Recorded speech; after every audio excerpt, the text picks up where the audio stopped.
ओम नमो ब्रह्मादिभ्यो ब्रह्मविद्या संवृताय कर्तृभ्यो वंश ऋषिभ्यो महद्भ्यो नमो गुरुभ्यः सर्वो वप्लवरहितः प्रज्ञानघनः प्रत्यगर्थो ब्रह्मैवाहमस्मि।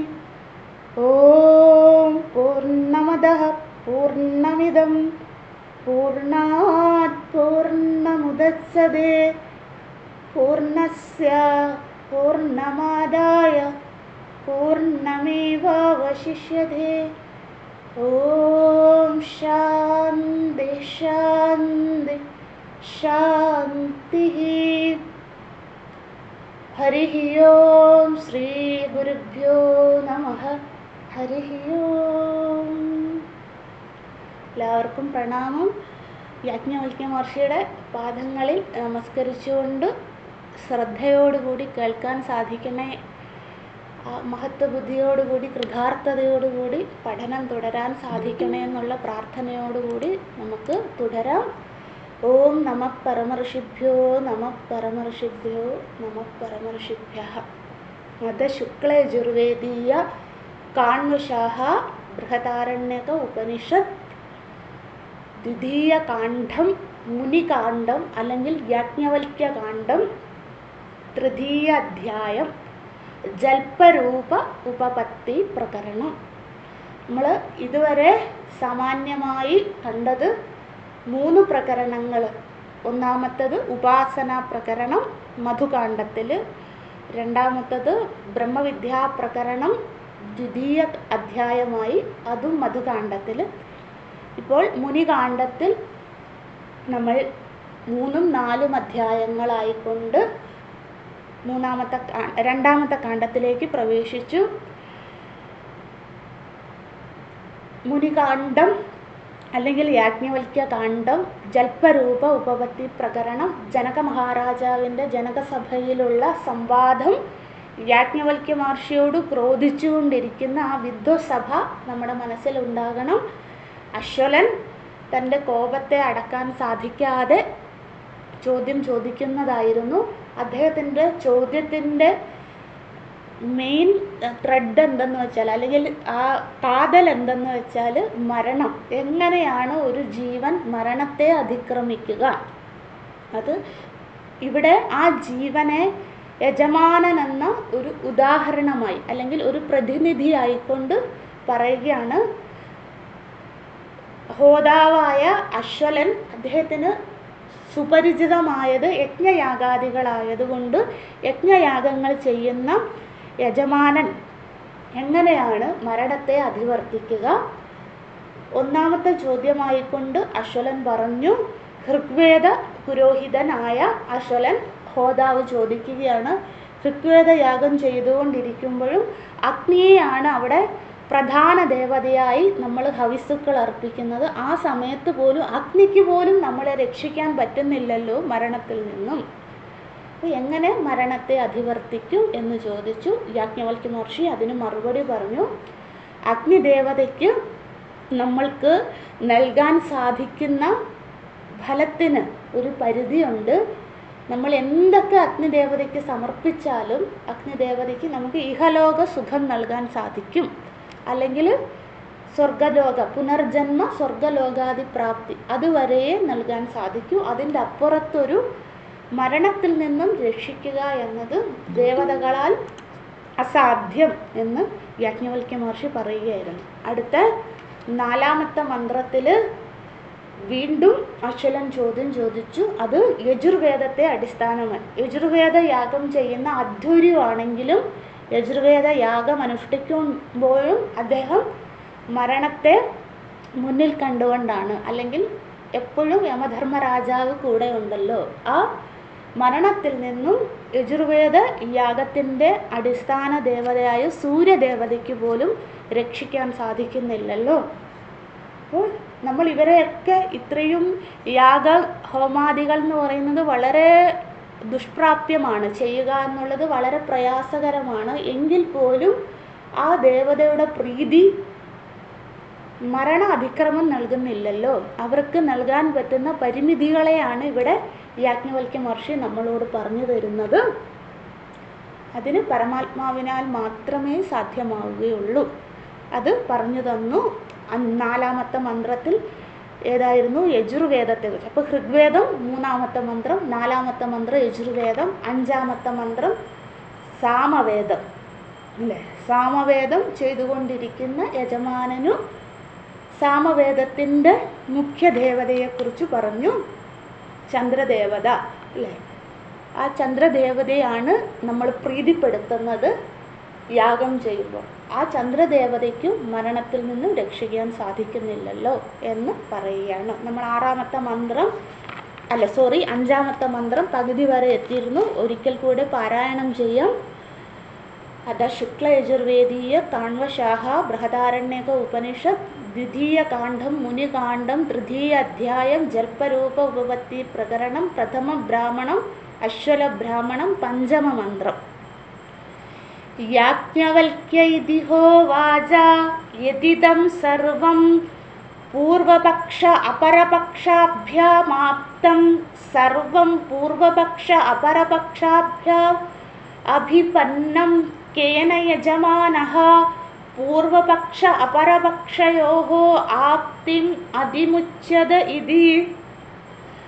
ഉദ്ഗാത്രാ ഹൃദ്വിജ വായുനാ പ്രാണേന പ്രാണോ വൈ യജ്ഞസ്യ ഉദ്ഗാത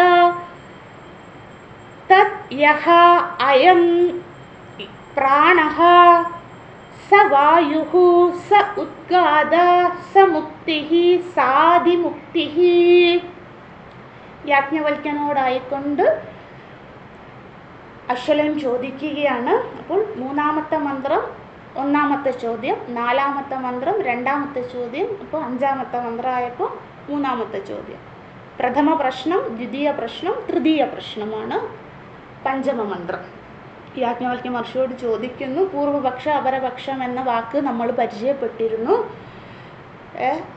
ശുക്ലപക്ഷം കൃഷ്ണപക്ഷം എന്ന 2 പക്ഷം, അല്ലെങ്കിൽ പക്ഷത്തിന് പ്രാധാന്യം നൽകിക്കൊണ്ട് യാഗം ചെയ്യുന്ന യജമാനനെ പോലും മൃത്യുനാ ആപ്തം അല്ലേ. അന്ന് നമ്മൾ അധ്യാഹാരം ചെയ്തിരുന്നു. എന്തായിരുന്നു? യദിദം സർവം പൂർവപക്ഷ അപരപക്ഷാഭ്യാം മൃത്യുനാ ആപ്തം സർവം പൂർവപക്ഷ അപരപക്ഷാഭ്യാം മൃത്യുനാ അഭിപന്നം അല്ലെ. മൃത്യുവിനാൽ എന്ന വാക്ക് നമ്മളവിടെ അധ്യാഹാരം ചെയ്തു. എങ്ങനെയാണ് ഈ പക്ഷത്തിനെ ആശ്രയിച്ചുകൊണ്ട് അല്ലെങ്കിൽ പക്ഷത്തിന് പ്രാധാന്യം നൽകിക്കൊണ്ട് യാഗം ചെയ്യുന്ന യജമാനനെ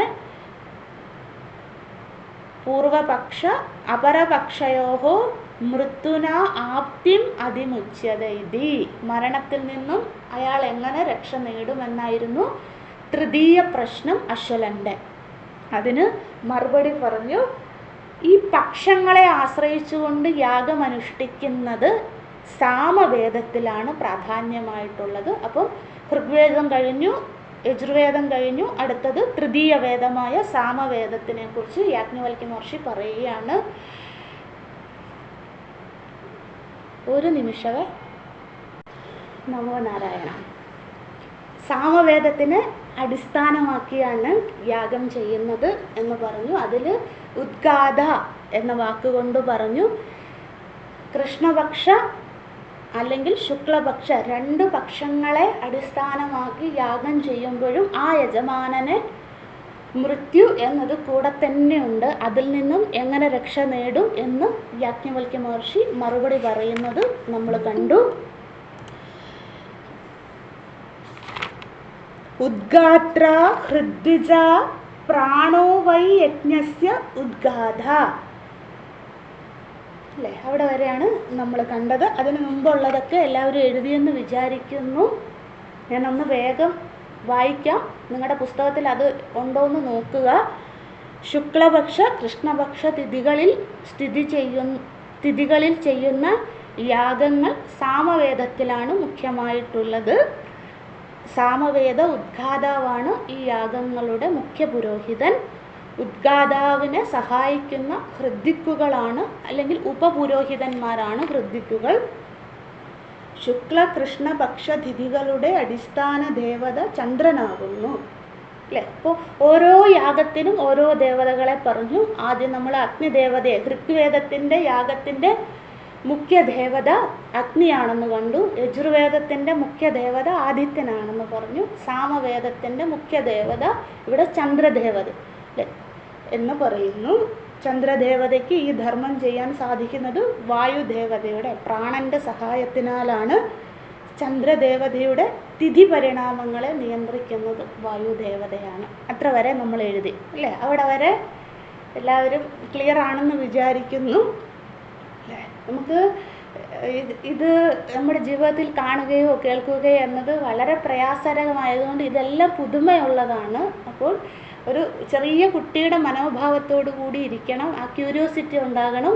എനിക്കറിയാത്ത കാര്യമാണല്ലോ അല്ലേ? നമ്മൾ പുതിയതായിട്ടുള്ള അറിവാണ്. കൂടുതലും ആളുകൾക്ക് അങ്ങനെ തന്നെയാണ്.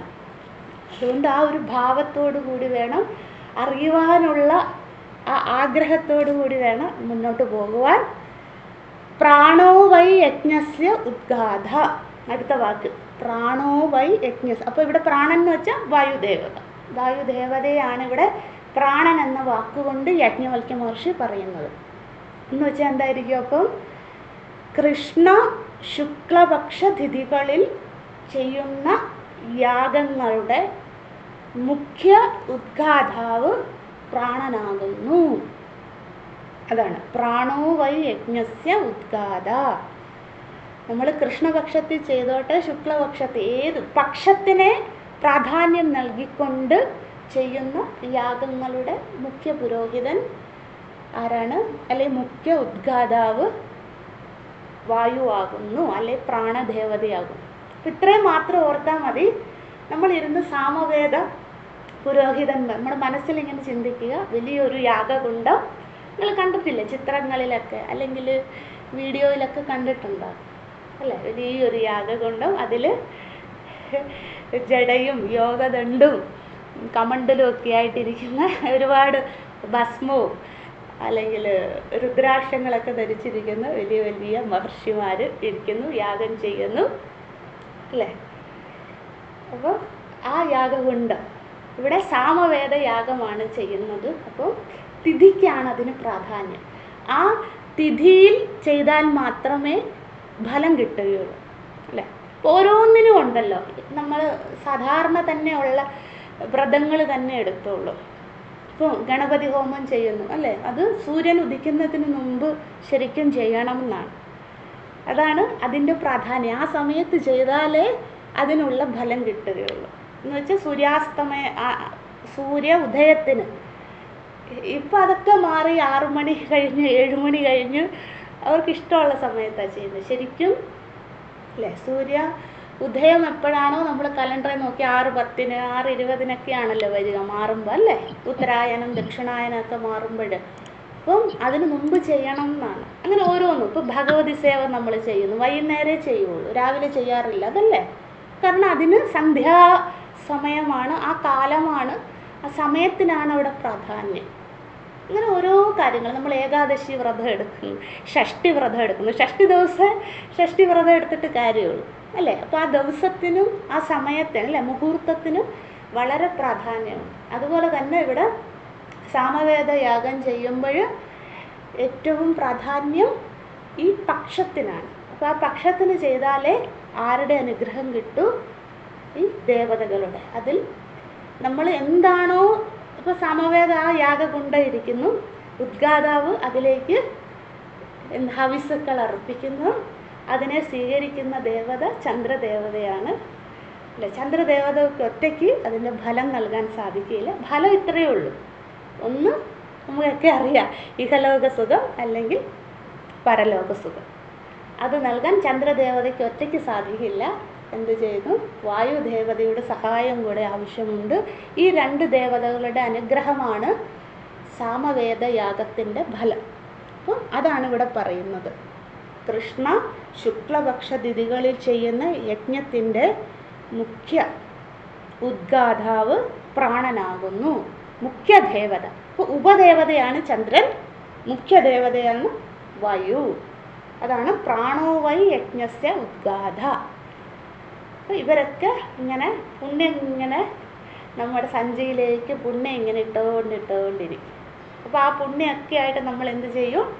നമ്മൾ ഒന്നെങ്കിൽ ഈ കാലത്തിൽ എത്ര കാലമാണോ നമ്മളുടെ യഥായുസ് അതനുസരിച്ചുള്ള ഭോഗങ്ങൾ ലഭിക്കും. പിന്നെ ഇനിയുള്ള ശരീരത്തിൽ അമിതമായി ഭോഗപ്രാപ്തിയും ലഭിക്കും. അത് നൽകും ആര്? ഈ ചന്ദ്രദേവതയിനാലും വായുദേവതയിനാലും. അതാണ് പറയുന്നത് ഇവിടെ. സഹായം പ്രാണഃ സ വായുഃ സ ഉദ്ഗാധ. സഹ എന്ന് വെച്ചാൽ സഹയജമാനഃ. അതായത് ഈ യാഗം ചെയ്യുന്ന ആളുണ്ടല്ലോ, അല്ലെങ്കിൽ സഹജീവാത്മഹ അല്ലെങ്കിൽ ജീവഹ, എങ്ങനെ വേണേലും പറയാം. ഈ എങ്ങനെ ഒരാൾ മരണത്തിൽ നിന്ന് രക്ഷ നേടുമെന്നാണല്ലോ ചോദ്യം. അപ്പോൾ സാമവേദൻ യാഗം ചെയ്യുന്ന ആ യജമാനൻ, സഹ, അയാള് അല്ലേ. അയം പ്രാണഃ സഹ വായുഃ ഉദ്ഗാധ. അതായത് ഇവിടെ പറയുന്നത് ഇത്രയേ ഉള്ളൂ. ആ ജീവാത്മാവ് തിരിച്ചറിയണം, ഞാൻ ഈ അർപ്പിക്കുന്ന ഹവിസുക്കളൊക്കെ സ്വീകരിക്കുന്ന ഈ ദേവതകൾ, അത് ചന്ദ്രനായിക്കോട്ടെ സൂര്യനായിക്കോട്ടെ ആ ഏത് ദേവതയായിക്കോട്ടെ, പ്രാണദേവത അല്ലേ, പ്രാണദേവതയായിക്കോട്ടെ അഗ്നിദേവതയായിക്കോട്ടെ ഏത് ദേവതയായിക്കോട്ടെ, ആ ദേവതകൾക്ക് നൽകുവാൻ സാധിക്കുന്ന ഫലത്തിന് പരിമിതിയുണ്ട്. ഞാൻ ഈ അർപ്പിക്കുന്ന ഹവിസുക്കളൊക്കെ സ്വീകരിക്കുന്ന ഈ ദേവതയെ പരമാത്മ സൃഷ്ടിയാണ് അല്ലേ, അത് തിരിച്ചറിയ വേണം. പരമാത്മാവിനാലാണ് അല്ലേ. നമ്മളതിനെ കൃഷ്ണനെന്നോ രാമനെന്നോ ദേവിയെന്നോ എന്ത് വേണേലും വിളിച്ചു, അതൊക്കെ മൂർത്തമായ രൂപങ്ങളാണെന്ന് മാത്രമേ ഉള്ളൂ അല്ലേ. അതിനും അപ്പുറത്താണ് അവരുടെ ശക്തി അല്ലെങ്കിൽ വിഭൂതികൾ അല്ലേ. അത് ആര് തിരിച്ചറിയുന്നുവോ അവരെന്ത് ചെയ്യും? ഈ ദേവതകളെ ആശ്രയിക്കുന്നത് ഉപേക്ഷിച്ചിട്ട് ദേവതകൾക്ക് ശക്തി നൽകുന്ന ഏതൊരു സ്രോതസ്സാണോ അതിനെ ആശ്രയിക്കും. അതാണ് ഇവിടെ പറയുന്നത്. വളരെ ചുരുക്കി പറയുകയാണ്. അതിൻ്റെ ആന്തരാർത്ഥം നമ്മൾ മനസ്സിലാക്കണം. സഹായം പ്രാണഃ സ വായുഃ സ ഉദ്ഗാധ. ഈ ഉദ്ഗാതാവ് അർപ്പിക്കുന്ന ഏതൊരു ഹവിസുക്കളും സ്വീകരിക്കുന്ന പ്രാണദേവത അല്ലെങ്കിൽ വായുദേവത അതാരെന്ന് തിരിച്ചറിയണം. അവർക്ക് ഫലത്തെ നൽകാൻ സാധിക്കുന്നതിനൊരു പരിധിയുണ്ട്. അതിനുമപ്പുറത്താണ് പരമാത്മാവ് അല്ലെ. പരമാത്മാവിനാലാണ്, ഈശ്വരനാലാണ് സൃഷ്ടിക്കപ്പെട്ടത് ഈ ദേവതകൾ. അതുകൊണ്ട് സൃഷ്ടികർത്താവിനെ ആശ്രയിക്ക വേണം എന്ന് ആര് തിരിച്ചറിയുന്നുവോ അവർ സമുക്തിഹി സ അതിമുക്തിഹി അല്ലേ. എല്ലാ മന്ത്രത്തിലും നമ്മൾ കാണുന്നതിൻ്റെ തന്നെ അവസാനിപ്പിക്കുന്നത് യാജ്ഞവൽക്യ മഹർഷി ഇങ്ങനെയാണ്. അതിൻ്റെ അർത്ഥം എന്താ? അവർ മുക്തിയെ പ്രാപിക്കുന്നു. ആ മുക്തി എന്നത് മരണഭയ അതിക്രമ. അതാണ് സ അതിമുക്തി എന്ന് വെച്ചാൽ മരണഭയ അതിക്രമ. അവർ മരണഭയത്തെ അതിക്രമിക്കും.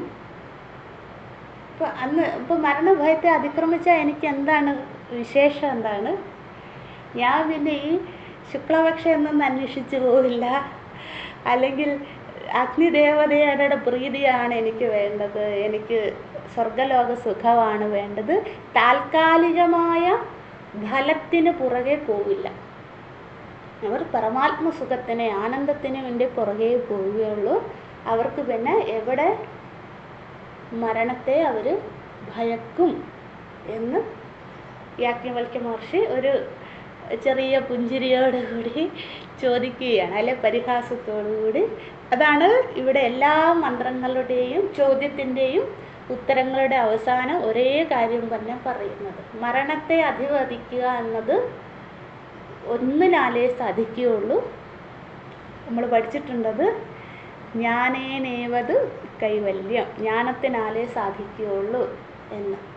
അതാണ് ഇവിടെ യാജ്ഞവൽക്യ മഹർഷി പറയുന്നത് അല്ലേ. ഓക്കെ ആണെന്ന് വിചാരിക്കുന്നു. നമുക്ക് അടുത്തതിലേക്ക് പോകാം. അപ്പം ഋഗ്വേദം കഴിഞ്ഞു, യജുർവേദം കഴിഞ്ഞു, സാമവേദം. അപ്പോൾ അടുത്ത ഏതായിരിക്കും? നമുക്ക് എല്ലാവർക്കും അറിയാം. അടുത്ത ചതുർത്ഥ വേദത്തിലേക്ക് പോവുകയാണ്. ഷഷ്ടമന്ത്രം. യാജ്ഞവൽക്യ ഇതിഹോവാച യദിദം അന്തരിക്ഷം അനാരംഭണമിവ കേനാക്രമേണ. കേന ആക്രമേണ, ഒരുമിച്ച് പറയുമ്പോൾ കേനാക്രമേണ യജമാനഃ സ്വർഗം ലോകം. ഇതുവരെ എന്താണ് ഫലം, യജമാനന് കിട്ടുന്ന ഫലം എന്തെന്ന് ഇതുവരെ അശ്വലൻ ചോദിച്ചിട്ടേ ഇല്ല. പക്ഷെ ഇവിടെ വളരെ ക്ലിയർ ആയിട്ട് ചോദിക്കുകയാണ്. കാരണം ഒന്നാമത്തെ പ്രശ്നവും രണ്ടും മൂന്നും ഒക്കെ പ്രശ്നങ്ങളിൽ ഒറ്റ വാക്കിൽ ചോദ്യം അവസാനിപ്പിക്കുകയാണ്. യാജ്ഞവൽക്യ മഹർഷിയെ പരീക്ഷിക്കാൻ വേണ്ടിയായിരുന്നു. അപ്പോൾ ആ പരീക്ഷണത്തിലൊക്കെ വിജയിച്ചത് എന്താണ്, കുറച്ചുകൂടെ ക്ലാരിറ്റിയോടുകൂടി വിസ്തരിച്ചുകൊണ്ട് ചോദ്യം ചോദിക്കുകയാണ്. യജമാനഃ സ്വർഗം ലോകം അതിക്രമ ഇതി ഫുൾ സ്റ്റോപ്പാണ് അവിടെ. യാജ്ഞവൽക്യ ഇതിഹോവാച യദിദമന്തരിക്ഷം അനാരംഭണം ഇവ കേനാക്രമേണ യജമാനഃ സ്വർഗം ലോകം ആക്രമത ഇതി. ബ്രഹ്മണാ ഹൃദ്വിജ മനസാ ചന്ദ്രേണ മനോവൈ യജ്ഞസ്യ ബ്രഹ്മാ നീട്ടമുണ്ട്. മനസാ ചന്ദ്രേണ മനോവൈ യജ്ഞസ്യ ബ്രഹ്മാ തത് യദിദം മനഃ സഹ അസൗ ചന്ദ്രഃ സ ബ്രഹ്മ സ മുക്തിഃ സാദിമുക്തിഃ ഇത്യദി മോക്ഷഃ അധ സംവദഃ. ബ്രഹ്മണാ ഹൃദ്വിജ മനസാ ചന്ദ്രേണ മനോവൈ യജ്ഞസ്യ ബ്രഹ്മ തദ് യദിദം മനഃ സഹ അസൗ ചന്ദ്രഃ സ ബ്രഹ്മ സ മുക്തിഃ സാദിമുക്തിഃ ഇത്യദി മോക്ഷഃ അധ സംവദഃ. ഒരുമിച്ച് പാരായണം ചെയ്യുക. യാജ്ഞവൽക്യ ഇതിഹോവാച യദിദമന്തരിക്ഷം അനാരംഭണമിവ കേനാക്രമേണ യജമാനഃ സ്വർഗം ലോകം ആക്രമത ഇതി. ബ്രഹ്മണാ ഹൃദ്വിജ മനസാ ചന്ദ്രേണ മനോവൈ യജ്ഞസ്യ ബ്രഹ്മ തദ് യദിദം മനഃ സഹ അസൗ ചന്ദ്രഃ സ ബ്രഹ്മ സ മുക്തിഃ സാദിമുക്തിഃ ഇത്യദി മോക്ഷഃ അധ സംവദഃ. യാജ്ഞവൽക്യ ഇതിഹോവാച യദിദമന്തരിക്ഷം അനാരംഭണമിവ കേനാക്രമേണ യജമാനഃ സ്വർഗം ലോകം ആക്രമത ഇതി. ബ്രഹ്മണാ ഹൃദ്വിജ മനസാ ചന്ദ്രേണ മനോവൈ യജ്ഞസ്യ ബ്രഹ്മ തത് യദിദം മനഃ സഹ അസൗ ചന്ദ്രഃ സ ബ്രഹ്മ സ മുക്തിഃ സാദിമുക്തിഃ ഇത്യദി മോക്ഷം അധ സംവദഃ. അടുത്ത് മൂന്നാമത്തെ മന്ത്രം പ്രഥമ പ്രശ്നം, നാലാമത്തെ മന്ത്രം ദ്വിതീയ പ്രശ്നം, അഞ്ചാമത്തെ മന്ത്രം തൃതീയ പ്രശ്നം, ആറാമത്തെ ഷഷ്ടമന്ത്രം ചതുർത്ഥ പ്രശ്നം. നാലാമത്തെ പ്രശ്നമായിക്കൊണ്ട് യാജ്ഞവൽക്യ മഹർഷിയോടായിക്കൊണ്ട് അശ്വരൻ ചോദിക്കുകയാണ്. യത് ഇദം, അതാണ് യദിദം. യത് ഇദം ഒരുമിച്ച് പറയുമ്പോൾ യദിദം. യത് ഇദം അന്തരിക്ഷം അനാരംഭണം ഇവ. യദിദം അന്തരിക്ഷം അനാരംഭണം ഇവ കേന ആക്രമേണ യജമാനഃ സ്വർഗം ലോകം ആക്രമത ഇതി. അവിടെ വരെ അശ്വരൻ്റെ പ്രശ്നമാണ്, ചതുർത്ഥ പ്രശ്നമാണ്. യാജ്ഞവൽക്യ മഹർഷിയോട് ചോദിക്കുകയാണ്. ഇവിടെ കുറച്ച് ഭാഷ്യമുണ്ട്. ഭഗവാൻ ആദിശങ്കരാചാര്യ സ്വാമിജി ഇവിടെ പറയുകയാണ്. ഞാനതൊന്നും പറയാം. നമുക്ക് ആദ്യം ആ മൂലമന്ത്രം നോക്കാം. എന്താണ്? യദിദം അന്തരിക്ഷം അനാരംഭണം. അനാ എന്നുള്ളത് പ്രിഫിക്സ് ആണ് അല്ലേ? ആരംഭണം എന്നുള്ള വാക്കിൻ്റെ കൂടെ അനാ എന്നും കൂടെ ചേർക്കുമ്പോൾ അനാരംഭണം. അനാ എന്നുള്ളത് നെഗറ്റീവായിട്ട് ഉപയോഗിക്കുകയാണ്. നകാരം നമ്മൾ ഉപയോഗിക്കില്ലേ, നേതി നേതി, എങ്ങനെയായിരുന്നു, ന ഇതി എന്ന് നമ്മൾ പറഞ്ഞില്ലേ. അപ്പോൾ ന എന്നുള്ളത് അവിടെ നെഗറ്റീവ് ഇല്ല എന്നുള്ളതല്ലേ അല്ലേ. അതുപോലെ അന എന്നുള്ളതിൻ്റെ അർത്ഥവും അങ്ങനെ തന്നെയാണ് അല്ലേ. ശ്രദ്ധിക്കണേ, നമ്മൾ ഇതൊരു തപസ്യയായിട്ട് എടുക്കണം. എന്ത് പ്രധാന ഉപനിഷത്ത് പഠനം നമ്മൾ കുറച്ച് സൂക്ഷ്മമായിട്ടേ പോവുകയുള്ളൂ. എന്താണോ ഗുരുകുലത്തിൽ പഠിക്കുന്നത് അതേപോലെ നമ്മൾ പഠിക്കുകയുള്ളൂ. വെള്ളം ചേർക്കാണ്ട് നമുക്ക് പോകണം. അതുകൊണ്ട് ശ്രദ്ധിക്കണം.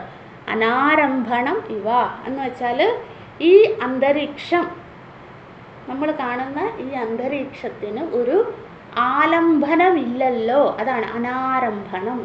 അതിനൊരു ആലംബനമില്ലല്ലോ എന്ന് അശ്വലൻ ചോദിക്കുകയാണ്. എന്താണ് അശ്വലൻ്റെ ചോദ്യം? നമ്മൾ ഈ കാണുന്ന അന്തരീക്ഷത്തിന് അല്ലേ, നമ്മൾ വ്യവഹരിക്കുന്ന ഈ അന്തരീക്ഷം ഉണ്ടല്ലോ അല്ലേ, ആ അന്തരീക്ഷത്തിന്, അതായത് പഞ്ചമഹാഭൂത സൃഷ്ടി, ആകാശം, വായു, അഗ്നി, ജലം, പൃഥിവിയോട് കൂടിയ ഈ അന്തരീക്ഷം അല്ലേ, അതിനൊരു ആലംബനമൊന്നും കാണുന്നില്ലല്ലോ എന്ന് അശ്വലൻ ചോദിക്കുകയാണ്. അതായത് പരമാത്മാവാണ് ആലംബനം, നമ്മൾ പഠിച്ചിട്ടുണ്ട്, സർവ്വവ്യാപിയാണ്. ആ സർവ്വവ്യാപിയെ നമ്മൾ കാണുന്നില്ലല്ലോ അല്ലേ. നമ്മുടെ കണ്ണുകൊണ്ട് കാണാനോ മണക്കാനോ രുചിക്കാനോ സ്പർശിക്കാനോ ഒന്നും സാധിക്കാത്തതാണ്. ഇതിനെയൊക്കെ താങ്ങി നിർത്തുന്ന ഈ മഹാശക്തി, അതിനെ കാണുന്നില്ലല്ലോ. അതാണ് ഇതം അന്തരീക്ഷം അനാരംഭണം ഇവ. ഈ അന്തരീക്ഷം എന്നത് ഒരു അല്ല, അന്തരീക്ഷം മനസ്സിലായല്ലോ അല്ലേ. നമ്മൾ ഇരിക്കുന്ന ഈ പ്രകൃതി അല്ലേ, അതിന് ഒരു സപ്പോർട്ട് കാണുന്നില്ലല്ലോ എന്ന്, കണ്ണുകൊണ്ട് കാണുന്നില്ലല്ലോ എന്ന് ചോദിക്കുകയാണ് അശ്വലൻ യാജ്ഞവൽക്യ മഹർഷിയോട്. അപ്പം അത് എന്തുകൊണ്ട് ഈ ചോദ്യം ചോദിക്കുന്നു എന്ന് ആചാര്യസ്വാമികൾ ഭാഷ്യത്തിൽ പറയുകയാണ്. അന്തരീക്ഷത്തിന് ഒരു ആലംബനം വേണ്ടവർ എഴുതിക്കോളും. ഭാഷ്യത്തിൻ്റെ പരിഭാഷയാണ് ഞാൻ പറയുന്നത്. പരിഭാഷ അറിയാമല്ലോ, അതിൻ്റെ വ്യാഖ്യാനം. അന്തരീക്ഷത്തിന് ഒരു ആലംബനം ഉണ്ടോ ഇല്ലയോ എന്ന്, അന്തരീക്ഷത്തിന് ഒരാലംബനം ഉണ്ടോ ഇല്ലയോ എന്ന് യാജ്ഞവൽക്യ മഹർഷിക്ക് അറിഞ്ഞുകൂടാ എന്നതാണ് അശ്വലൻ നിനച്ചിരിക്കുന്നത്. നിനച്ചിരിക്കാന്ന് വെച്ചാൽ വിചാരിച്ചിരിക്കുന്നു. അശ്വലൻ്റെ വിചാരം, അശ്വലൻ്റെ മിഥ്യാധാരണയാണ് എന്തിനാലാണ് ഈ പ്രകൃതി നിലനിൽക്കുന്നത് എന്ന് യാജ്ഞവൽക്യ മഹർഷിക്ക് അറിയില്ല എന്ന് അല്ലേ. നമ്മൾ വിചാരിക്കണ അശ്വലൻ എന്തൊരു മൂർഖനാണെന്ന്. ഇത്രയും ചോദ്യത്തിന് വ്യക്തമായി മറുപടി പറയുന്ന, ഇത്രയും ശിഷ്യസമ്പത്തുള്ള ബ്രഹ്മിഷ്ഠനായ യാജ്ഞവൽക്യ മഹർഷിയെക്കുറിച്ച് ചിന്തിക്കുകയാണ് അല്ലേ. അറിയില്ല എന്ന്. അതാണ് അന്തരീക്ഷത്തിന് ഒരു ആലംബനം ഉണ്ടോ ഇല്ലയോ അല്ല, അതെന്താണ് എന്ന് യാജ്ഞവൽക്യ മഹർഷിക്ക് അറിയില്ല എന്നാണ് അശ്വലൻ വിചാരിച്ചിരിക്കുന്നത് അല്ലേ. അറിഞ്ഞുകൂടാ എന്നാണ് അശ്വലൻ നനച്ചിരിക്കുന്നത്. Full stop. ആലംബനമില്ല എങ്കിൽ, അടുത്ത വാക്ക് ആലംബനമില്ല എങ്കിൽ, നിങ്ങൾ ബ്രാക്കറ്റിൽ എഴുതിയാൽ മതി ഇതൊക്കെ. ആലംബനമില്ല എങ്കിൽ യജ്ഞയാഗാദികൾ ചെയ്യുന്ന യജമാനന്, ആലംബനമില്ല എങ്കിൽ യജ്ഞയാഗാദികൾ ചെയ്യുന്ന യജമാനന്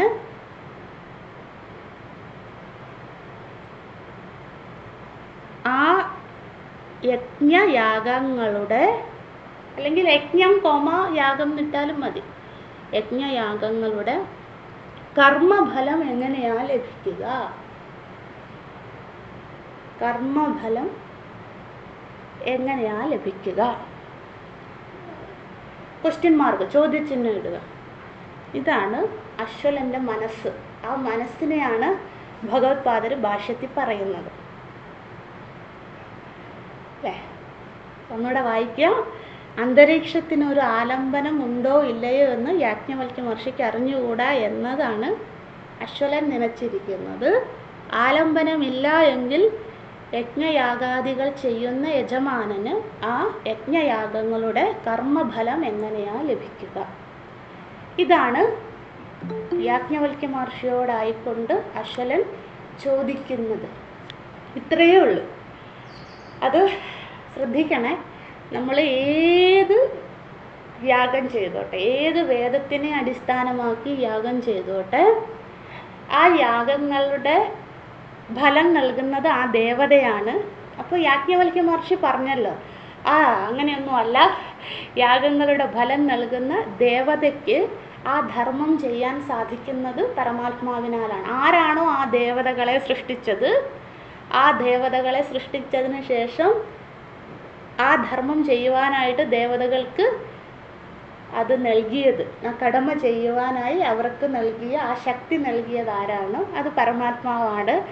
ആ പരമാത്മാവിനെ ആര് തിരിച്ചറിയുന്നു, അവർ മരണഭയത്തെ നിന്നും അതിക്രമിക്കും. അല്ലെ, ദേവതകൾക്ക് പരിമിതരാണ് ദേവത എന്നൊക്കെ പറഞ്ഞല്ലോ യാജ്ഞവൽക്യ മഹർഷി. അല്ലെ, 3 ചോദ്യങ്ങളുടെയും ഉത്തരം യാജ്ഞവൽക്യ മഹർഷി കണക്ട് ചെയ്തത് സൃഷ്ടികർത്താവിലേക്കാണ്. അല്ലേ, അത് സ്വർഗത്തിൽ പോയിക്കോട്ടെ, നമ്മൾ സ്വർഗത്തിൽ പോകാനാണ് യാഗം ചെയ്യുന്നത്. സ്വർഗത്തെ സൃഷ്ടിച്ച ആരാ? പരമാത്മാവ്. അതിനെ പ്രീതിപ്പെടുത്താൻ ആരാ? ദേവതകളെയാണ് നമ്മൾ പ്രീതിപ്പെടുത്തുന്നത്. ദേവതകളെ സൃഷ്ടിച്ച ആരാ? പരമാത്മാവ്. അല്ലേ, അപ്പോൾ എല്ലാ ആ സെൻട്രൽ പോയിന്റിലേക്കാണ് യാജ്ഞവൽക്യ മഹർഷി കണക്ട് ചെയ്ത് കൊടുത്തത്. അതുകൊണ്ടാണ് അശ്വലൻ ചോദിക്കുന്നതെന്ന്, ഇതൊക്കെ ഒരു ആലംബനം ഉണ്ടോ ഇല്ലയോ, പരമാത്മാവ് അല്ലെ സൃഷ്ടികർത്താവ് എന്നൊക്കെ അങ്ങ് പറഞ്ഞല്ലോ, അത് ശരിക്കും ഉള്ളതാണോ? അല്ലേ, എങ്ങനെയെങ്കിൽ അതാണ് ആലംബനമില്ല എങ്കിൽ യജ്ഞം ചെയ്യുന്ന യജമാനൻ. അപ്പം അങ്ങ് പറയുന്നുണ്ടല്ലോ ആലംബനം പരമാത്മാവാണ്. ഉണ്ടോ ഇല്ലയോ നമ്മൾ എങ്ങനെയാണ് കാണുന്നത്? അല്ലേ, അപ്പം ദേവതകൾ ഫലം നൽകുന്ന നമുക്ക് അനുഭവിക്കാൻ സാധിക്കും. അല്ലേ, ഇപ്പം ഇഹലോകത്തിന് വേണ്ടി ഞാൻ യാഗം ചെയ്യുകയാണ്, എനിക്ക് നല്ല സുഖം കിട്ടണം, അല്ലേ, ബഹൂൻ പശൂൻ പുത്ര ഹിരണ്യമശ്വൻ ഇതൊക്കെയാണ് എനിക്ക് വേണ്ടെങ്കിൽ ദേവതകളെ പ്രീതിപ്പെടുത്തുമ്പോൾ അത് ഞാൻ അനുഭവിക്കുന്നുണ്ട്, എനിക്ക് കിട്ടുന്നുണ്ട്. 100 പശുക്കളെ, അല്ലെങ്കിൽ എനിക്ക് സമ്പത്താണ് വേണ്ടത്, അത് കിട്ടുന്നുണ്ട്. ആരോഗ്യമാണ് വേണ്ടെങ്കിൽ അത് കാലക്രമത്തിൽ കിട്ടുന്നത് ഞാൻ അനുഭവിക്കുന്നുണ്ട്. അതുകൊണ്ട് ദേവതകൾ ഉണ്ടെന്നുള്ളത് എനിക്ക് അറിയാം, അനുഭവമാണ്. അല്ലേ, ഇപ്പോൾ മഴ പെയ്യ്ക്കാനുള്ള യാഗം ചെയ്യുകയാണ്. അല്ലേ, അത് നമ്മൾ ചെയ്യാറുണ്ട്. മഴ പെയ്യിക്കാനായിട്ട് സോമയാഗാദികൾ ചെയ്യാറുണ്ട്. അത് ഇഹലോക സുഖത്തിന് വേണ്ടിയാണ്. അപ്പോൾ അതിൻ്റെ ഫലമായിട്ട് മഴ പെയ്യുന്നത് നമ്മൾ അനുഭവിക്കുന്നുണ്ട്. അല്ലേ, എനിക്ക് സമ്പന്നനാകണം, അതിനു വേണ്ടി ഞാൻ കുബേരയാഗം ചെയ്യും. എനിക്ക് സമ്പത്ത് വരുമ്പോൾ എനിക്ക് അനുഭവമാണത്, കുബേരൻ്റെ അനുഗ്രഹം എനിക്ക് ലഭിക്കുന്നു എന്നത്. അപ്പോൾ ഇതൊക്കെ പ്രത്യക്ഷമായ അനുഭവമാണ്. ഇത് മരണത്തെ അതിക്രമിക്കുക എന്നുള്ളത് എങ്ങനെ പ്രത്യക്ഷമായത്? അല്ലേ, മനസ്സിലാകുന്നുണ്ടെന്ന് വിചാരിക്കുന്നു. ശ്രദ്ധിക്കണേ, ഇത് നമുക്ക് പരിചയമില്ലാത്തതുകൊണ്ടാണ് ഞാൻ പറയുന്നത്. അപ്പോൾ എങ്ങനെ എനിക്ക് അനുഭവമാകും? യജ്ഞയാഗാദികളുടെയൊക്കെ ഫലം നൽകുന്നത് പരമാത്മാവാണ് എന്ന്. അപ്പം എങ്ങനെ ഞാൻ ഈ യജ്ഞത്തിൻ്റെ യാഗത്തിൻ്റെ ഒക്കെ ഫലം എനിക്ക് കിട്ടുമല്ലോ, അതൊക്കെ ഈശ്വരനാണ്, സൃഷ്ടികർത്താവാണ് ആ ഫലം നൽകുന്നത് എന്ന് എങ്ങനെ എനിക്ക് അനുഭവിക്കും? അതാണ് ചോദ്യം. ഒന്നുകൂടെ പറയാം. യാജ്ഞവൽക്യ ഇതിഹോവാച യദ് ഇദം അന്തരീക്ഷം അനാരംഭണമിവ. ഈ പ്രകൃതിയെ മുഴുവൻ താങ്ങി നിർത്തുന്ന ശക്തി ഏതാണ്? പരമാത്മാവാണോ? അല്ലേ, ദേവതകൾക്ക് ശക്തിയെ കൊടുക്കുന്നത് ആരാണ് എന്നാണ് ചോദിക്കുന്നത്. ബാക്കി അടുത്തതിലേക്ക് പോകാം. കേന യജമാനഃ സ്വർഗം ലോകം അതിക്രമത ഇതി. കേന ആക്രമേണ യജമാനഃ സ്വർഗം ലോകം ആക്രമത ഇതി. കേന ആക്രമേണ യജമാനഃ സ്വർഗം ലോകം ആക്രമത ഇതി. അങ്ങനെയെങ്കിൽ അതാണ് എന്താണ് അന്തരീക്ഷത്തിനെ അല്ലെങ്കിൽ ദേവതകൾക്ക് ജീവന് എല്ലാവർക്കും ആലംബനമായിരിക്കുന്നത് എന്താണ്? എന്ത് ശക്തിയാണ്? ആ ശക്തിയാണോ നമുക്ക് കർമ്മഫലത്തെ നൽകുന്നത്? അതാണ് ചോദ്യം. അങ്ങനെയെങ്കിൽ കേന ആക്രമേണ യജമാനഃ, അങ്ങനെയെങ്കിൽ എന്താണ് ഈ യജ്ഞയാഗാദികൾ ചെയ്യുന്ന യജമാനന്, ഞാനിപ്പോൾ ഋഗ്വേദ യാഗം ചെയ്തു അഗ്നിയെ പ്രീതിപ്പെടുത്തി, യജുർവേദ യാഗം ചെയ്തു സൂര്യനെ പ്രീതിപ്പെടുത്തി, സാമവേദ യാഗം ചെയ്ത് ചന്ദ്രവായു ദേവതകളെ പ്രീതിപ്പെടുത്തി, ഈ ദേവതകളൊക്കെ എനിക്ക് എന്താ ഫലം നൽകുന്നത്? സ്വർഗലോകം. സ്വർഗലോകം എന്ന ഫലം അവർ നൽകുന്നു. അപ്പോൾ ഈ യജ്ഞയാഗം ചെയ്യുന്ന ഈ യജമാനൻ, മരണം അദ്ദേഹത്തിന് ഇങ്ങനെ വട്ടം കറങ്ങിക്കൊണ്ടിരിക്കുകയാണല്ലോ. അപ്പം ഈ യജമാനൻ എന്താണ്? കർമ്മഫലമായ യാഗ അനന്തരം കിട്ടുന്ന കർമ്മഫലമായ സ്വർഗപ്രാപ്തി എങ്ങനെ കിട്ടും? വളരെ സിമ്പിളാണ്, ഇത്രയേ ഉള്ളൂ. ഈ യാഗമൊക്കെ ചെയ്ത് ഇയാൾ സ്വർഗത്തിൽ പോവുമല്ലോ. അപ്പോൾ ഈ യാഗത്തിൻ്റെ ഫലമായ സ്വർഗപ്രാപ്തി ദേവതകളാണോ നൽകുന്നത്, അതോ ഈ അന്തരീക്ഷത്തെ താങ്ങി നിർത്തുന്ന ഏതോ ഒരു ശക്തിയുണ്ടോ, ആ ശക്തിയാണോ നൽകുന്നത്? ഇത്രയേ ഉള്ളൂ ചോദ്യം. ഇച്ചിരി വളഞ്ഞു പറയുന്നതേ ഉള്ളൂ അശ്വലൻ. കാരണം ജയിക്കണ്ടേ, 3 ചോദ്യത്തിനും തോൽവിയാണ് ഫലം. അപ്പോൾ സ്വാഭാവികമായിട്ടും അശ്വലൻ്റെ അടുത്ത ചോദ്യം കുറച്ച് പ്രയാസകരമായിരിക്കും. നമ്മൾ ഈ പണ്ടൊക്കെ ഈ ടി വിയിലില്ലേ ഈ ഇതൊക്കെ ചോദിക്കുന്ന അശ്വമേധം, കോൻ ബനേഹ കരോർപതി, നിങ്ങൾ കാണാറുണ്ടോ എനിക്ക് അറിഞ്ഞുകൂടാ. അതിലില്ലേ 1000 രൂപയുടെ ചോദ്യത്തിന് വളരെ സിമ്പിളായിട്ടുള്ള ചോദ്യമായിരിക്കും അല്ലേ. പിന്നെ അത് 10,000 1,00,000 അല്ലേ, 1 കോടി ആകുമ്പോൾ ചോദ്യം എന്നുള്ളത് വളരെ പ്രയാസമായിരിക്കും. അത് തന്നെയാണ് ഇവിടെയും അല്ലേ. അടുത്ത 3 തവണ തോറ്റിരിക്കുകയാണ് അശ്വലൻ. അപ്പോൾ സ്വാഭാവികമായിട്ടും 4ാമത്തെ ചോദ്യം കുറച്ച് പ്രയാസകരമായിരിക്കും. അതുകൊണ്ടാണ് അന്തരീക്ഷം എന്നൊക്കെ മനസ്സിലാകാത്ത ഭാഷ ഇട്ടിരിക്കുന്നത്. ഇത്രയേ ഉള്ളൂ ചോദ്യം. യജ്ഞയാഗങ്ങൾ ചെയ്യുന്ന യജമാനൻ യാഗം ചെയ്യുന്നത് സ്വർഗലോകത്തിന് വേണ്ടിയാണ് അല്ലേ. ആ യാഗങ്ങളെയാണ് ഇവിടെ എല്ലാം പറഞ്ഞിരിക്കുന്നത്. 3 വേദത്തിൻ്റെയും പ്രതിനിധികളായി പരാമർശിച്ച 3 യാഗങ്ങളും സ്വർഗലോകമാണ് അവർക്ക് ഫലം. അപ്പോൾ ഈ ദേവതകളെ പ്രീതിപ്പെടുത്തി ഒരാൾ സ്വർഗത്തിൽ പോയാലും അല്ലേ, ആ ഫലം നൽകുന്നത് ഈ ദേവതകളല്ല എന്നാണോ യാജ്ഞവൽക്യ അങ്ങ് പറയുന്നത്? അതാണ് ചോദ്യം. ദേവതകൾക്ക് ആ ഫലത്തെ നൽകുവാൻ സഹായിക്കുന്ന ഏതൊരു ശക്തി സ്രോതസ്സാണോ അതാണോ ദേവതകൾക്ക് അവർക്കിത് ചെയ്യാൻ സാധിക്കുന്നത്? ആ ശക്തി സ്വരൂപൻ തന്നെയാണോ ഈ പ്രകൃതിയെ താങ്ങി നിർത്തുന്നത്, ദേവതകളെ സൃഷ്ടിച്ചത്, സ്വർഗത്തെ സൃഷ്ടിച്ചത്, സ്വർഗത്തിലേക്ക് പോകാനുള്ള മാർഗങ്ങളെ സൃഷ്ടിച്ചത്? ഇതൊക്കെയാണ് ചോദ്യം അല്ലേ. നിങ്ങൾ വെറുതെ കേട്ടിരുന്നാൽ മതി കേട്ടോ. നമുക്കാർക്കും സ്വർഗത്തിൽ പോവുകയും വേണ്ട അല്ല, നമുക്ക് എങ്ങനെയാണ് പോകേണ്ടതെന്ന് അറിയുകയും വേണ്ട.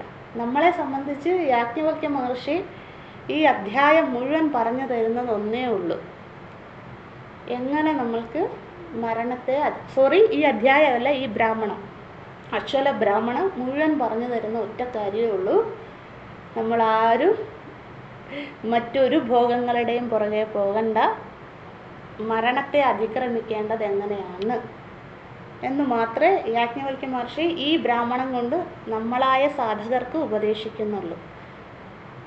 അത് ഇവിടെ അശ്വലൻ ചോദിക്കുന്ന രീതി ശരിയല്ലാത്തത് കൊണ്ട് യാജ്ഞവൽക്യ മഹർഷി അത് വിസ്തരിച്ച് പറയുന്നു എന്ന് മാത്രമേ ഉള്ളൂ. അപ്പോൾ ഇതാണ് കേന ആക്രമേണ യജമാനഃ സ്വർഗം ലോകം ആക്രമത ഇതി. അങ്ങനെയെങ്കിൽ ഈ യജ്ഞയാഗാദികൾ ചെയ്യുന്ന യജമാനന് കർമ്മഫലമായ സ്വർഗപ്രാപ്തി എങ്ങനെ ലഭിക്കും? ദേവതകളല്ലേ അപ്പം നൽകുന്നത്. അങ്ങ് പറഞ്ഞല്ലോ ദേവതകൾക്ക് അവയുടെ ധർമ്മം ചെയ്യാൻ സാധിക്കുന്നത് ദേവതകളെ സൃഷ്ടിച്ച പരമാത്മാവാണെന്ന്. അപ്പം മൂപ്പരാണോ ഈ ഫലത്തെ നൽകുന്നത്, ഈ പ്രകൃതിയെ അന്തരീക്ഷത്തിനെ താങ്ങി നിർത്തുന്നത്? വേറൊരാളുണ്ട് എന്നാണോ അങ്ങ് പറയുന്നത്? അതാണ് ചോദ്യം. യാജ്ഞവൽക്യ മഹർഷി പറയുകയാണ്, അടുത്തത് പറയുന്നു എന്താണ്? ബ്രഹ്മണാ ഹൃദ്വിജ മനസാ ചന്ദ്രേണ മനോവൈ യജ്ഞസ്യ ബ്രഹ്മ തദ് യദിദം മനഃ സഹ അസൗ ചന്ദ്രഃ സ ബ്രഹ്മ എന്ന്. അത് നമുക്ക് നാളെ പഠിക്കാം. കാരണം എല്ലാവരുടെയും തല ഇങ്ങനെ ചൂടായിരിക്കുകയാണ്. എനിക്കിങ്ങനെ കാണാം ഞാൻ അതാ വീഡിയോ ഓൺ ചെയ്യാൻ പറയുന്നത്. ഇങ്ങനെ കാണുമ്പോൾ മനസ്സിലാവും. ചിലർ കോട്ടായി വിടുന്നു, ചിലവരിങ്ങനെ വാച്ചിൽ നോക്കും, വാച്ചിലല്ല ക്ലോക്കിൽ. നമുക്കറിയാം, ഭിത്തിയിൽ നോക്കുമ്പോഴേ തല ഇങ്ങനെ പൊക്കുമ്പോഴേ എനിക്ക് മനസ്സിലാകും വാച്ചോലെ ഇങ്ങനെ നിങ്ങൾ ക്ലോക്കിലേക്കാണ് നോക്കുന്നത് മനസ്സിലാകും. ആരൊക്കെയോ എൻ്റെ അടുത്ത് പറഞ്ഞു, അമ്മ ഇത് നമ്മൾ പഠിക്കണോ ഇത്ര വിസ്തരിച്ച്, അതോ നമ്മൾ ഒന്നാമത്തെ ഉപാസന പ്രകരണം പഠിച്ച പോലെ നമുക്ക് ഇതിൻ്റെ സമ്മറി പഠിച്ച് പോയാൽ പോരെ എന്നൊക്കെ ഉള്ള അഭിപ്രായങ്ങൾ വരുന്നുണ്ട്. നമുക്ക് വിസ്തരിച്ച് തന്നെ പഠിക്കാം അല്ലേ? ക്ഷമയോടുകൂടി ഇരിക്കുക. നമുക്ക് ഞാൻ എപ്പോഴും ചെയ്യുന്ന പോലെ 8:15 വരെ ഒന്നും ഇരുത്തൂല. കാരണം മറ്റൊന്നും കൊണ്ടല്ല, ഇത് വളരെ സൂക്ഷ്മമായതുകൊണ്ട് കുറച്ചേ നമുക്ക് ശ്രദ്ധിക്കാൻ സാധിക്കുകയുള്ളൂ. അതുകൊണ്ട് കുറച്ച് പഠിച്ചാലും അത് പ്രൊഡക്റ്റീവ് ആയിരിക്കണം. നമുക്കത് അതുകൊണ്ട് ഇത്രയും സമയം ഇരിക്കുന്നത് കൊണ്ട് നമ്മുടെ ജീവിതത്തിൽ പ്രയോജനം ഉണ്ടാകണം. അതുകൊണ്ട് നമ്മൾ വളരെ സ്ലോയിലേ പോവുകയുള്ളൂ. ശ്രദ്ധയും മനസ്സും ഭഗവാനും യാജ്ഞവൽക്യ മഹർഷിയും നൽകട്ടെ എന്നുള്ള പ്രാർത്ഥനയോടുകൂടി ബാക്കി നമുക്ക് നാളെ കാണാം. ഓം നമഃ പരമഋഷിഭ്യോ നമഃ പരമഋഷിഭ്യോ നമഃ പരമഋഷിഭ്യഃ. ഓം നമോ ബ്രഹ്മാദിഭ്യോ ബ്രഹ്മവിദ്യാ സംവൃതായ കർത്തൃഭ്യോ വംശഋഷിഭ്യോ മഹദ്ഭ്യോ നമോ ഗുരുഭ്യഃ. സർവോപപ്ലവരഹിതഃ പ്രജ്ഞാനഘനഃ പ്രത്യഗർത്ഥോ ബ്രഹ്മൈവാഹമസ്മി. ഒരു കാര്യം പറഞ്ഞോട്ടെ, നിങ്ങൾക്ക് സാധിക്കുമെങ്കിൽ എല്ലാ ദിവസവും 4 വേദങ്ങളുടെയും ശാന്തിപാഠം ചൊല്ലുക. ഞാൻ പലപ്പോഴും പറഞ്ഞിട്ടുണ്ട്, വീണ്ടും വീണ്ടും പറയുകയാണ്. ഋഗ്വേദ, യജുർവേദ, സാമവേദ, അഥർവണ വേദം, ഭഗവാന്റെ കൃപ കൊണ്ട് നമ്മൾ 4 വേദത്തിൻ്റെയും ഒരു ഉപനിഷത്തെങ്കിലും പഠിച്ചിട്ടുണ്ട്. ഒന്നിലധികം ഉണ്ട് എങ്കിലും ഒന്നെങ്കിലും പഠിച്ചിട്ടുണ്ട്. അതുകൊണ്ട് ശാന്തിപാഠം നിങ്ങൾക്ക് എപ്പോഴൊക്കെ സമയം കിട്ടുന്നുവോ, നമുക്ക് ക്ലാസ്സിൽ ചൊല്ലാത്തത്, ഒന്നാമത്തെ കാര്യം നമ്മൾ 7:15, 7:20 തുടങ്ങാൻ. പിന്നെ നിങ്ങൾ ശ്രദ്ധിച്ചാൽ അറിയാം, യൂട്യൂബിലൊക്കെ നോക്കി അറിയാം, വെറും 45-50 മിനിറ്റേ ഉള്ളൂ നമ്മുടെ ക്ലാസ്. ആ സമയത്തിനുള്ളിൽ ഇത്രയും ശാന്തിപാഠം എന്നും ചൊല്ലാൻ നമുക്ക് പ്രായോഗികമായി സാധിക്കാത്തത് കൊണ്ടാണ് ഒരുമിച്ച് ചൊല്ലാത്തത്. ദയവായി ചൊല്ലുക. എന്തിനു വേണ്ടി? നമുക്ക് സാധനയിൽ നിഷ്ഠ ഉണ്ടാകാനും പിന്നെ ആരോഗ്യമുണ്ടാകാനും അല്ലേ? ഭദ്രം കർണേഭി ഇത്യാദികൾ നമുക്കറിയാം, അതിൻ്റെ അർത്ഥമൊക്കെ അറിയാം. ആപ്യായന്തു മമ അംഗാനി, ഓരോ അംഗങ്ങളും ഫലം ഉണ്ടെങ്കിലേ, അതിന് ശക്തി ഉണ്ടെങ്കിലേ നമുക്ക് മുന്നോട്ടുള്ള പഠനം എളുപ്പമാവുകയുള്ളൂ. നമ്മളൊക്കെ പ്രായമായി വരികയാണ്, അപ്പോൾ നമുക്കതിനുള്ള ശക്തി വേണം. അതുകൊണ്ടാണ് ഞാൻ പറയുന്നത്, നമുക്ക് സന്ധ്യയ്ക്കോ രാവിലെയോ ഉറങ്ങാൻ പോകുമ്പോഴോ എപ്പോഴും 5 മിനിറ്റ് മതി. അത് നിഷ്ഠയോടുകൂടി ചെയ്യണം. 4 ശാന്തിപാഠവും എല്ലാവരും ചൊല്ലണം എല്ലാ ദിവസവും. ഓം നമോ നാരായണ. ഓം പൂർണ്ണമദഃ പൂർണ്ണമിദം പൂർണ്ണാത് പൂർണ്ണമുദച്യതേ പൂർണ്ണസ്യ പൂർണ്ണമാദായ പൂർണ്ണമേവ അവശിഷ്യതേ. ഓം ശാന്തി ശാന്തി ശാന്തി. ഹരി ഓം. ശ്രീ ഗുരുഭ്യോ നമഃ. ഹരി ഓം.